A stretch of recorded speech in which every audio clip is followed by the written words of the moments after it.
प्रभारी मंत्री श्री अनिल राजभर जी,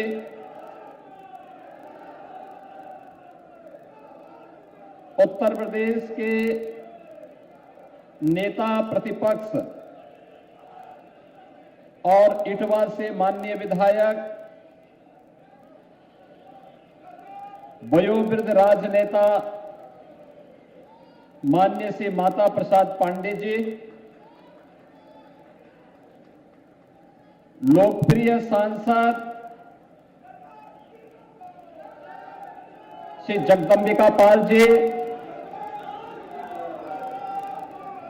जिला पंचायत के अध्यक्ष श्रीमती शीतल सिंह जी,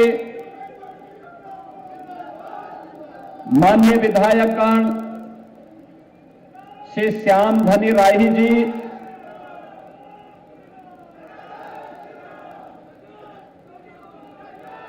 श्रीमती सैयदा खातून जी, विधान परिषद सदस्य श्री दुर्ग कुमार त्रिपाठी जी, उपाध्यक्ष गौ सेवा आयोग श्री महेश चंद्र शुक्ल जी, पूर्व उत्तर प्रदेश सरकार के पूर्व मंत्री, पूर्व विधायक श्री सतीश द्विवेदी जी, पूर्व विधायक श्री राघवेंद्र प्रताप सिंह जी,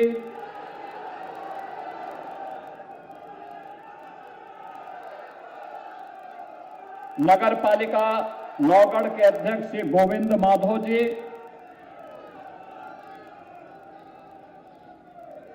संजय सिंह जी, जिला पंचायत की पूर्व अध्यक्ष श्रीमती साधना चौधरी जी,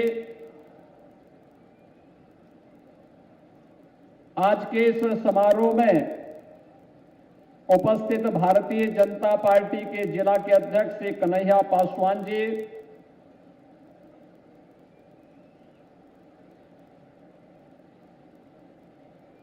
मंच पर उपस्थित नरेंद्र मणि त्रिपाठी जी, लालजी त्रिपाठी जी, रमेश गुप्ता जी, राम कुमार कुंवर जी, सभी हमारे वरिष्ठ पदाधिकारी और नेतागण, सिद्धार्थनगर महोत्सव के शुभारंभ के अवसर पर उपस्थित सिद्धार्थनगर के मेरे सभी बहनों और भाइयों, मैं सबसे पहले विश्व मानवता के लिए करुणा और मैत्री का संदेश देने वाले भगवान बुद्ध की इस पावन धरा को कोटि कोटि नमन करता हूं और आप सभी को सिद्धार्थनगर महोत्सव के शुभारंभ के अवसर पर पूरे सिद्धार्थनगर जनपद वासियों को, यहां के माननीय जनप्रतिनिधियों को हृदय से बधाई देता हूं।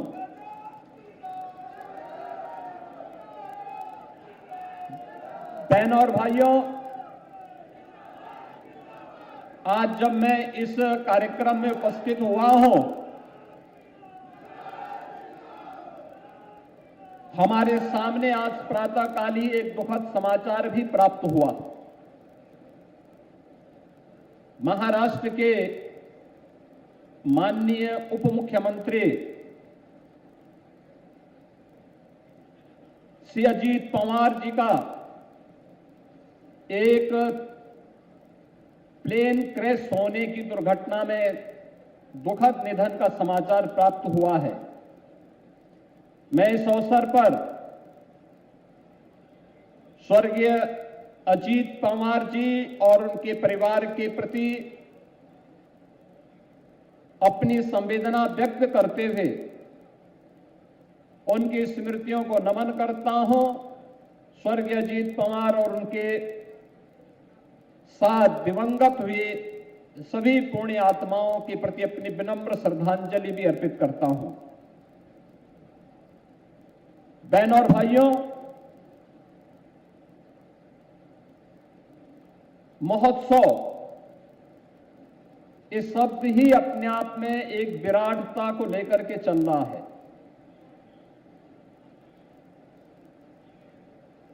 मनुष्य अपने आप में ईश्वर की सर्वश्रेष्ठ कृति है और सर्वश्रेष्ठ कृति होने के नाते उसके मन में मानवीय गरिमा, उसकी सुरक्षा और संप्रभुता का भाव सदैव बना रहता है। सर्वश्रेष्ठ कृति हमें इस बात के लिए प्रेरित करती है कि हम अच्छा करें, अच्छा सोचें, एक सकारात्मक दिशा में पहल करें, परिणाम अवश्य अच्छा आएगा। याद करिए, आज से 2500 वर्ष पहले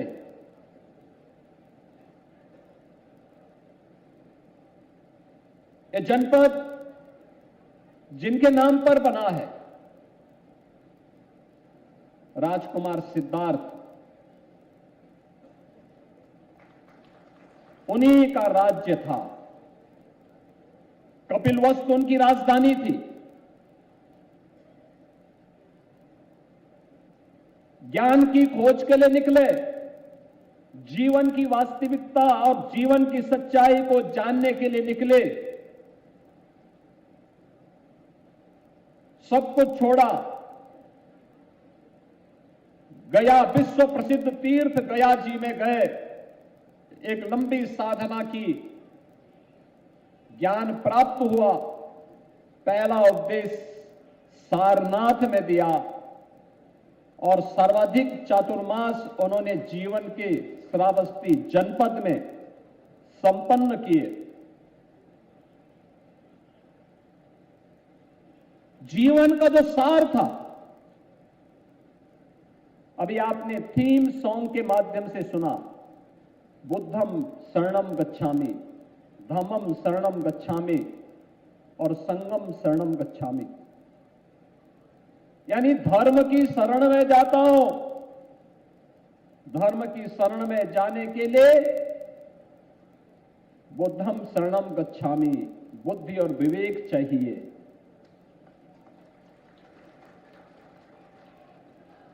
बुद्धि और विवेक होगा और साथ साथ संगठन होगा। याद रखना, शक्ति असुरों के हाथों में आती है तो विध्वंस करेगा, शक्ति देवों के हाथों में आएगी तो सकारात्मक ऊर्जा से लोगों के जीवन में व्यापक परिवर्तन का कारण बनेगी। और यही तो कारण डबल इंजन सरकार भी आज आपके जीवन में करने का प्रयास कर रही है। ये किसी सरकार के द्वारा किए जाने वाले कार्य के प्रति ये हमारी कृपा नहीं है, ये हमारा दायित्व है, हमारा कर्तव्य है कि जनता जनार्दन ने जो शक्ति दी है उस शक्ति का उपयोग जनता जनार्दन के हित में बिना भेदभाव के करके दिखाएं। और उसी कार्यक्रम के लिए इससे अच्छा अवसर क्या हो सकता है कि सिद्धार्थ नगर महोत्सव के कार्यक्रम के शुभारंभ के अवसर पर पूरा सिद्धार्थ नगर जनपद के जनप्रतिनिधिगण यहां पर आए हैं। 1051 करोड़ रुपए से अधिक की परियोजनाओं की सौगात जनपद सिद्धार्थ नगर को मिल रही है। और बहनों और भाइयों, ये परियोजनाएं तो कहीं जा रही होंगी, कहीं हो सकता नहीं जा रही होंगी, लेकिन याद करिए, अच्छी नियत होती है तो नियंता भी सहयोग कैसे करता है। आपने देखा होगा, यहां का अन्नदाता किसान, बारिश आता था लगातार रात्रि से यहां पर, जैसी बारिश किसान चाहता है उस प्रकार की बरसात भी इंद्रदेव के द्वारा की जा रही है। एक प्रकार से यह अन्नदाता किसान के लिए अपनी धरती माता से सोना उगालने के लिए एक व्यवस्थित तरीके से ईश्वरीय कृपा है और इसीलिए आज हम सब आपके बीच आए हैं। बहनों और भाइयों, ये परियोजनाएं मंच पर बैठे हुए इन माननीय जनप्रतिनिधियों के प्रस्तावों पर, उनके प्रयासों से आज आपके जनपद में लागू हो रही है। हम तो उसमें निमित्त मात्र होते हैं। हमारे पास प्रस्ताव आता है, उसके औचित्य के बारे में अगर हमें सही ढंग से बता दिया जाता है, हम पैसा दे देते हैं और बिना भेदभाव के पैसा देते हैं, बिना किसी भेदभाव के। क्योंकि 25 करोड़ की आबादी को एक परिवार मान करके हमने विकास की जिस अभियान को आगे बढ़ाया है, उस अभियान के क्रम में आज हम सब सिद्धार्थनगर जनपद में भी यहां पर उपस्थित हुए हैं। मैं धन्यवाद दूंगा नेता प्रतिपक्ष माननीय श्री माता प्रसाद पांडे जी को। उन्होंने साहस किया और कपिल महोत्सव, सिद्धार्थनगर महोत्सव के इस आयोजन में स्वयं भागीदार बने हैं और अपने विधायक डुमरियागंज की माननीय विधायक को भी इस कार्यक्रम में सहभागी बनाने के लिए वे आए। क्योंकि कोई एक मंच तो हो, यह जीवन हताशा और निराशा के लिए नहीं है। मनुष्य जीवन मिला है उत्साह और उमंग के लिए, एक दूसरे के साथ मिलकर के सकारात्मक ऊर्जा के साथ विकास के अभियान को आगे बढ़ाने के लिए। हर जगह काट छांट नहीं होनी चाहिए। कुछ अच्छा सोच के साथ हम प्रयास प्रारंभ कर सकें और उसी प्रयास का परिणाम है। कोई सोचता था आज से 8 साल 10 साल पहले कि सिद्धार्थनगर में भी मेडिकल कॉलेज होगा। आज यहां पे माधव बाबू के नाम पर श्री माधव प्रसाद त्रिपाठी मेडिकल कॉलेज का निर्माण आपके जनपद में हुआ है। बहनों और भाइयों, कोई सोचता था कि सिद्धार्थनगर जनपद में मेडिकल कॉलेज का निर्माण हो पाएगा? और मेडिकल कॉलेज, मुझे अच्छा लगा कि यहां का मेडिकल कॉलेज शानदार तरीके से चल रहा है और शानदार तरीके से नहीं चल रहा है, अब यहां पे नर्सिंग कॉलेज भी प्रारंभ हो गया है। आज हमने महिला छात्रावास का भी शिलान्यास किया है और 1000 सीटर के एक ऑडिटोरियम के निर्माण के कार्यक्रम को भी आगे बढ़ाया है, जो CSR से आपको यहां प्राप्त हुआ है। बहनों और भाइयों, ये विकास यही है। विकास सिद्धार्थनगर जनपद आकांक्षी जनपद क्यों था? क्योंकि इंफ्रास्ट्रक्चर उस प्रकार का नहीं था, विकास नहीं था, प्लान था, बीमारी थी। बीमार मानसिकता के लोगों ने जनपद सिद्धार्थनगर को, पूर्वी उत्तर प्रदेश को बीमार बना दिया था, मच्छर और माफिया के आगोश में ला दिया था। परिणाम क्या था? इंसेफ्लाइटिस से गरीब मरता था, दलित बच्चे दम तोड़ते थे, अल्पसंख्यक समुदाय के बच्चे, अति पिछड़ी जाति के बच्चे दम तोड़ते थे।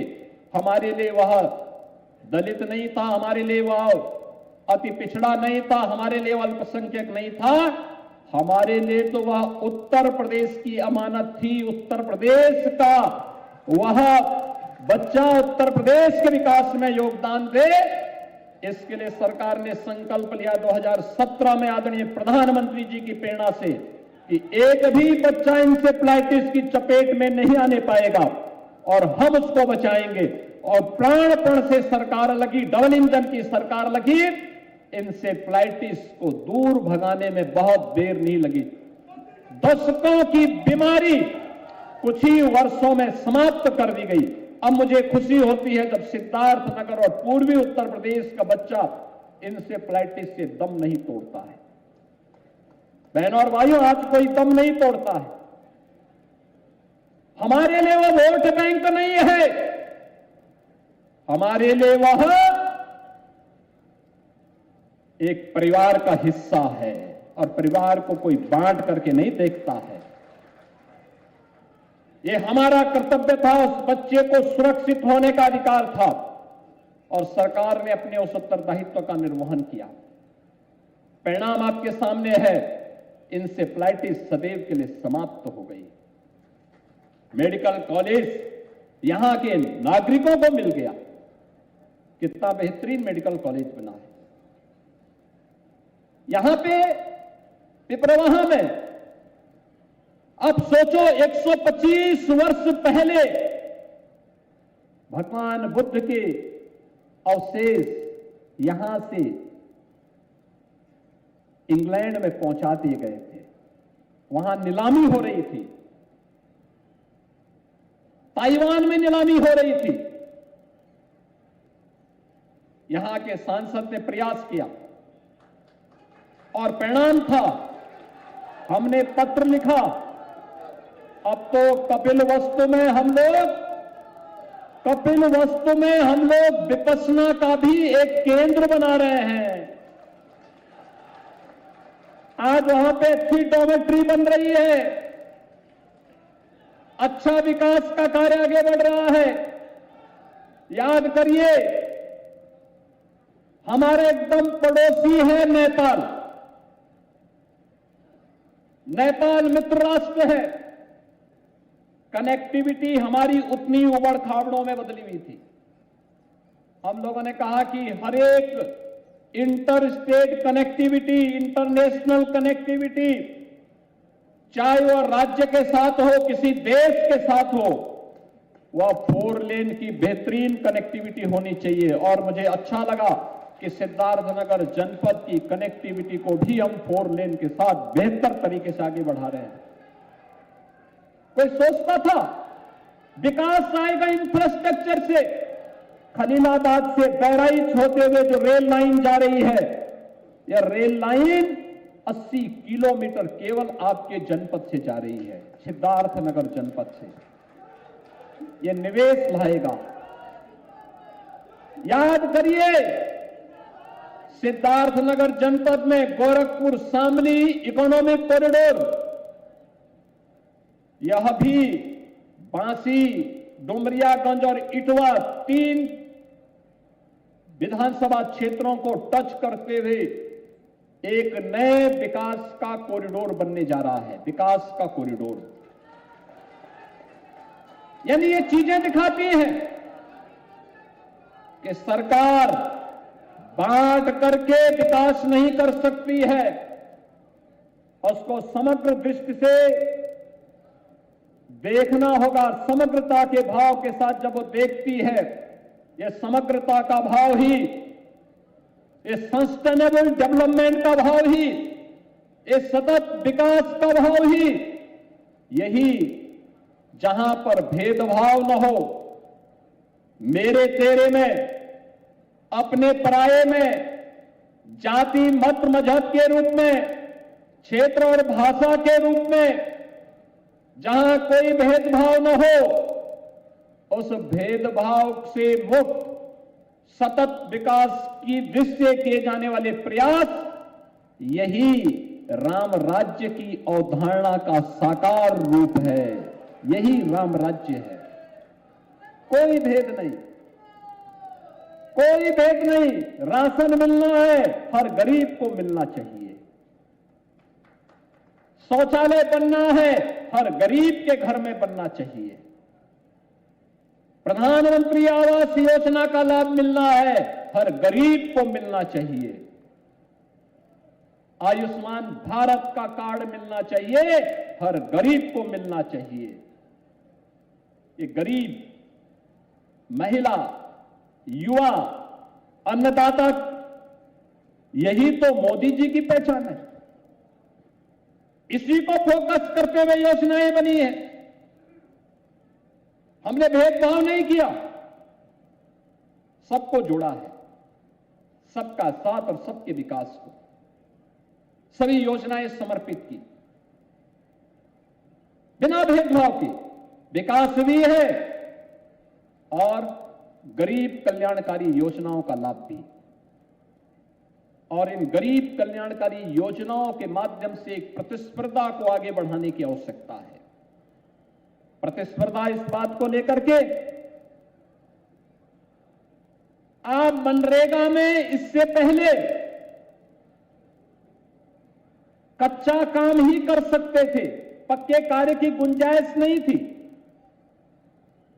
100 दिन की केवल रोजगार की गारंटी थी, वह भी मिल गया तो अब 125 दिन की रोजगार की गारंटी नहीं मिलेगी तो नहीं देगा। अगर रोजगार मांगने पर तो उसमें उसको मुआवजा देना होगा, यानी ग्राम पंचायत मुआवजा देगी जो नौजवान या जो व्यक्ति कार्य अपने लिए मांगेगा। और अब पक्का कार्य भी आप कर सकते हैं। यह है विकसित भारत जी राम जी की नई योजना, जो रोजगार की एक नई गारंटी आपको देने जा रही है। विकास का आधार गांव होना चाहिए, गरीब होना चाहिए, किसान होना चाहिए, युवा होना चाहिए, अन्नदाता किसान होना चाहिए। बिना भेदभाव के समाज के हर एक तबके को बनाया जाना चाहिए। और बहनों और भाइयों, उसी भाव के साथ सरकार ने इस अभियान को आगे बढ़ाया। और मैं इसी बात के लिए कहूंगा कि आज से सिद्धार्थनगर महोत्सव प्रारंभ हो रहा है। इस सिद्धार्थनगर महोत्सव यहां के 14 विकास खंडों, 2 नगर पालिकाओं में, नगर पंचायतों में परस्पर प्रतिस्पर्धा के साथ साथ वहां के कलाकारों को, वहां के अन्नदाता किसानों को, वहां के नौजवानों को, वहां की संस्थाओं को, वहां के प्रत्येक तबके के उन लोगों को जिन्होंने कुछ अच्छा किया, ग्राम पंचायतों ने भी अच्छा किया होगा, क्षेत्र पंचायतों ने अच्छा किया होगा। जैसे यहां पर 2 महिला उद्यमी आए थे। एक महिला उद्यमी ने काला नमक चावल की ब्रांडिंग कैसे होनी है और उसके माध्यम से कैसे आत्मनिर्भरता के लक्ष्य को प्राप्त किया जा सकता है, बुद्ध के प्रसाद के रूप में उसकी ब्रांडिंग करना और उसको एक्सपोर्ट का माध्यम बनाना, इसी सिद्धार्थनगर की एक बेटी ने करके दिखाया है। और इसी सिद्धार्थनगर की एक महिला स्वयंसेवी संस्था ने, आपने देखा होगा मंच पर आकर के कितनी आत्मविश्वास से कह रही थी कि पहले मुख्यमंत्री मत्स्य संपदा योजना में, फिर अगली बार प्रधानमंत्री मत्स्य संपदा योजना का लाभ लेकर के, पहले उनके पास 2 लाख नहीं था, सरकार के अनुदान पर निर्भर थी, अब 15 लाख सालाना कमा रही है। ये है प्रगति, ये है प्रगति। यानी महिला उद्यमिता का एक आदर्श उदाहरण, और सिद्धार्थनगर ने इसमें बड़ी प्रगति की है, बहुत अच्छी प्रगति की है। 1 डिस्ट्रिक्ट 1 प्रोडक्ट में भी, और साथ साथ मत्स्य संपदा योजना के माध्यम से जहां पे तालाब हैं, आज से नहीं 2500 3000 वर्ष पुराने तालाब हैं, उन तालाबों की पुनरुद्धार को आगे बढ़ाने की आवश्यकता है। जल संचयन के साथ साथ काला नमक की ब्रांडिंग करने का एक अवसर भी प्राप्त होगा। हमें हर एक स्तर पर इस अभियान को आगे बढ़ाना होगा। और यहां पर पिछली बार एक common service centre 1 district 1 product के लिए दिया गया था, वह गलत दिशा में बना था। पांडे जी ने भी इसके बारे में कई बार कहा। हम लोगों ने कहा कि वहां पे काला नमक चावल की ब्रांडिंग के लिए उस क्षेत्र में यह बनना चाहिए, और हमने विभाग को कहा कि फिर से जगह चिन्हित करिए जहां काला नमक चावल का उत्पादन होता है, जहां से उसको एक्सपोर्ट की सुविधा हम दे सकते हो, वहां पर इस सुविधा को आगे बढ़ाने की आवश्यकता है।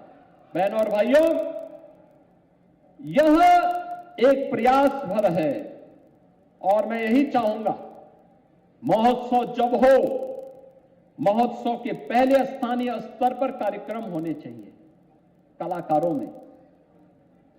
महोत्सव का मतलब केवल वादन गायन नहीं होना चाहिए, उसका एक हिस्सा है वादन गायन, लेकिन इसकी प्रतिस्पर्धा भी ग्राम पंचायत, न्याय पंचायत, नगर वार्ड, नगर पालिका, नगर पंचायत स्तर पर भी हो, क्षेत्र पंचायत और तहसील स्तर पर भी हो, विधानसभा स्तर पर भी हो, और फिर जो बेस्ट परफॉर्म करें उन लोगों को मुख्य महोत्सव में यहां ला करके यहां सम्मानित भी करो और उनके परफॉर्मेंस को यहां पर मंच के माध्यम से जनता जनार्दन के सामने भी प्रस्तुत करने का कार्य करो।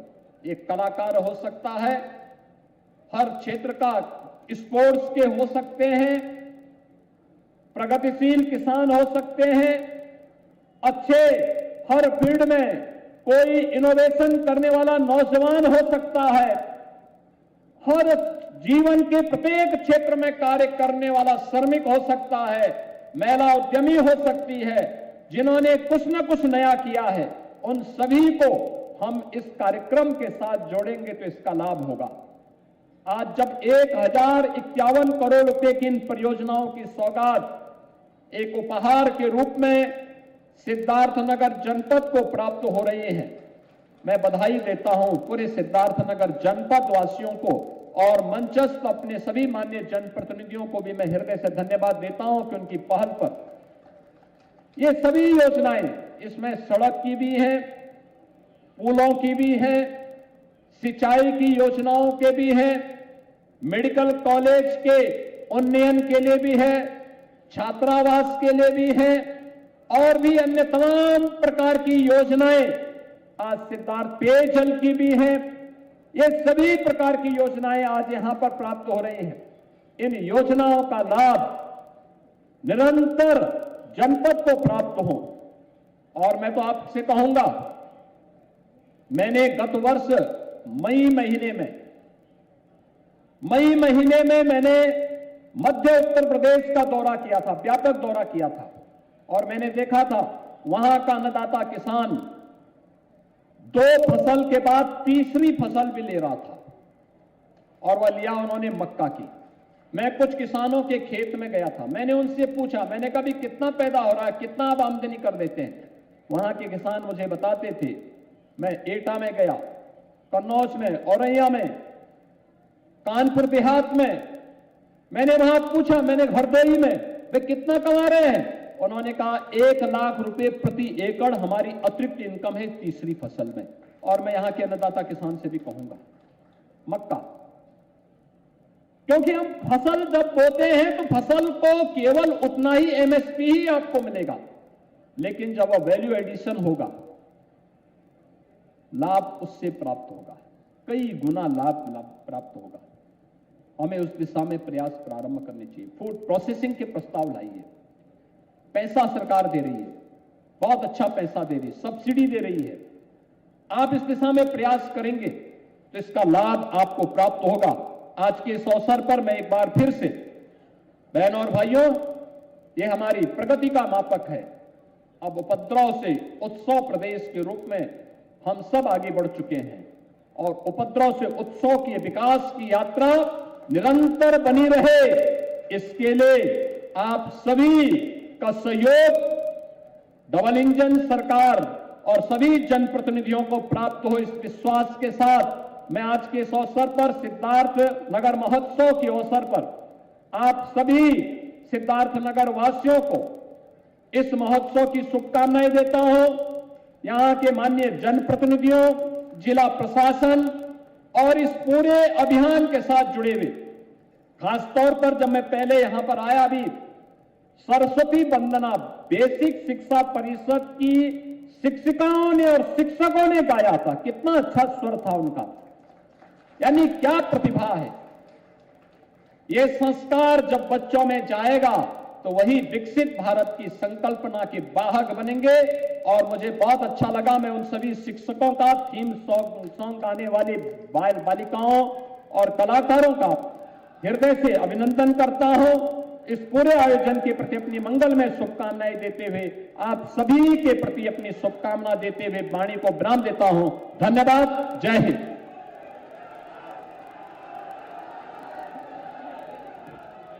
बहुत बहुत धन्यवाद, आभार माननीय मुख्यमंत्री जी।